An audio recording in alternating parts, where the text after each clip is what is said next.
여러분들의 유년 시절의 꿈은 무엇이었나요? 저는 아직도 생생하게 기억이 나는 게 제가 초등학교 시절 때 모든 학급 친구들에게 선생님이 질문을 하셨습니다. 너의 꿈은 뭐니? 제가 어릴 적에는 축구선수, 농구선수, 대통령, 프로게이머 등 다양한 대답이 나왔던 것 같습니다.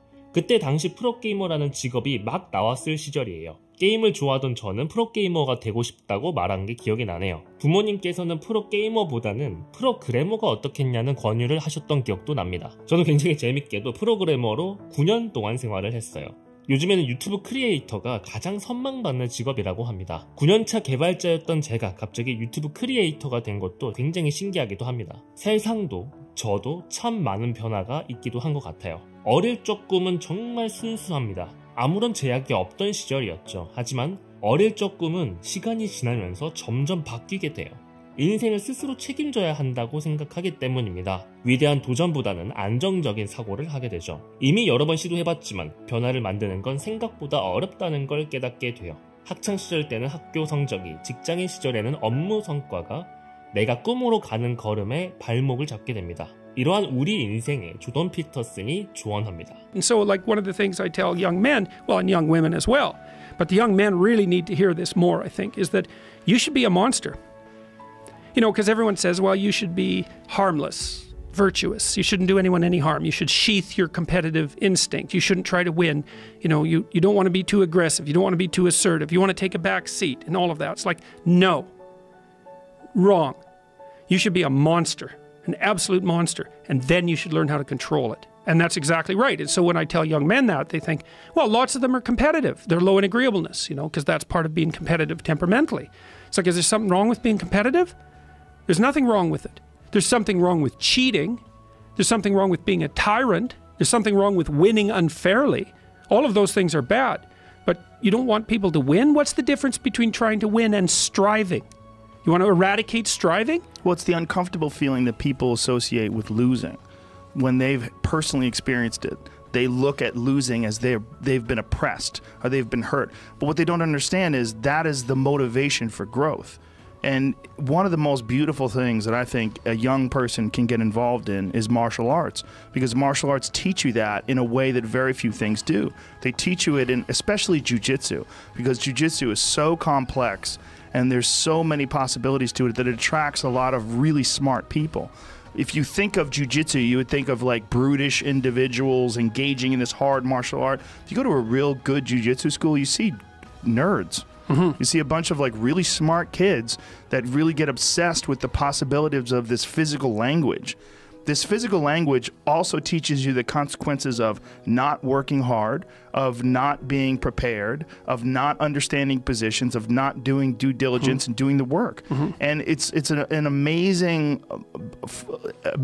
scaffolding for developing your life. Well, it also teaches you how to lose. Yes, you know, and that's very important. One definition of a winner is someone who never let losing stop them. Yes. You know, and the idea that a single loss in a competition is somehow a defeat is completely insane. First of all, well, let's say you're a hockey player and you're a good player and you lose the tournament. It's like, well, so what? You played the game. You're increasing your skills. It's like there's always next time. And one of the things that I've also been telling people, informing people about, is the idea that life isn't a game.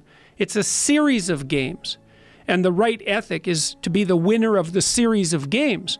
And part of that means you have to learn how to be a good loser, because you're not going to win every single game. Well, you also have to embrace those losses as learning experiences. And the people that have never lost are afraid of losing. They're afraid of learning. Well, you might also say, like, let's say that you could pick your you can pick your level of competition in life to some degree. Okay, so let's say you pick a level of competition where you're always winning. It's like, well, all that means is you've picked the wrong level of competition. Yes. Because, you know, like, let's say you're a grandmaster chess player and all you do is play amateurs, and every night you go home and congratulate yourself on what a genius you are because you just stomp these people left, right, and center. It's like, you're not a genius, you're a dimwit. Right. What you should be doing is playing people who are beating you like, well, as much as you can tolerate. Right. So maybe that's 40% of the time, maybe it's 60% of the time. But that way, because to be a winner, you want to be disciplined, you want to know what you're doing, and then you want to be on the edge where your skills are being developed. And if you're going to be on the edge where your skills are going to be developed, you're at a place where losing is always a possibility, because otherwise you're not pushing yourself beyond your current capacity. 조던 피터슨은 괴물이 되어야 된다고 말해요. 대부분 사회에서는 도덕적이어야 되고 경쟁에서 승리하고자 하는 본능을 억누르라고 합니다. 공격적인 성향을 나쁘게 묘사하기도 해요. 하지만 그는 단호하게 말합니다. 우리는 괴물이 되어야 돼요. 그리고 이를 통제할 수 있어야 됩니다. 그에 져서 12가지 인생의 법칙에서 우리는 더 강해져야 한다고 주장했어요. 지나친 자기 연민, 공감은 우리의 성장 가능성을 방해합니다. 인간의 공격성 그 자체는 나쁜 것이 아니에요. 이게 통제되지 않았을 때 문제가 생기는 겁니다. 공격성은 우리가 더 도전하고 진취적이고 앞으로 나아가게 하는 원동력이거든요. 그래서 영웅과 빌런은 한 끗 차이인 겁니다. 같은 공격성을 갖고 있어도 압도적인 힘을 갖고 있지만 규율에 맞게 통제된 힘인지 아니면 통제되지 않는 방종인지에 따라 다르게 돼요. 대표적인 괴물은 바로 배트맨이죠. 브루스 웨인은 웨인 엔터프라이즈 일가의 외동 아들이었습니다. 재벌집 아들이었던 거죠. 하지만 그의 부모님과 함께 시간을 보내던 중에 강도가 부모님을 총에 쏘는 걸 목격하게 됩니다. 그러한 엄청난 사건이 있고 난 다음에 그의 인생은 완전히 엇나가기 시작하죠.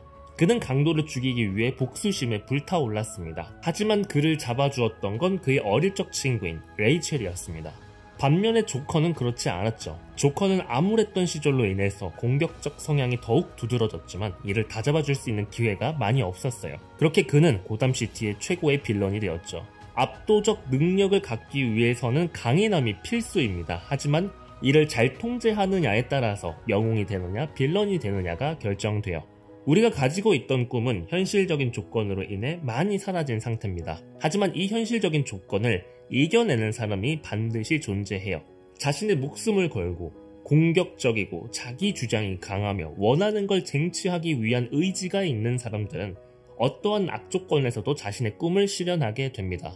지금 여러분들이 알고 계신 경제적 자유를 이루거나 자신의 분야에서 성공한 사람들은 모두 자신만의 야수성을 갖고 있습니다. 아주 잘 통제되어서 여러분들께 귀감이 되고 있는 것이죠. 당신의 가슴속에 잠들어 있는 괴물을 깨어나게 하세요. 그리고 잘 정돈된 규율 속에서 성장하시기 바랍니다. 이것이 진정으로 우리에게 필요한 영웅이 되는 방법이에요. 최근 조던 피터슨에 져서 12가지 인생의 법칙이 40만 부 기념 에디션 런칭이 되었습니다. 아직도 이 책을 보지 못한 분들은 꼭 한번 살펴보시기 바랍니다. 작심만일의 사고관의 가장 큰 부분을 차지하는 저의 인생책에 포함되거든요. 규율을 지켜나는 괴물을 가슴에 품고 끊임없이 성장하시기 바랍니다. 그것이 우리가 원하는 결과를 가져다 주게 될 겁니다.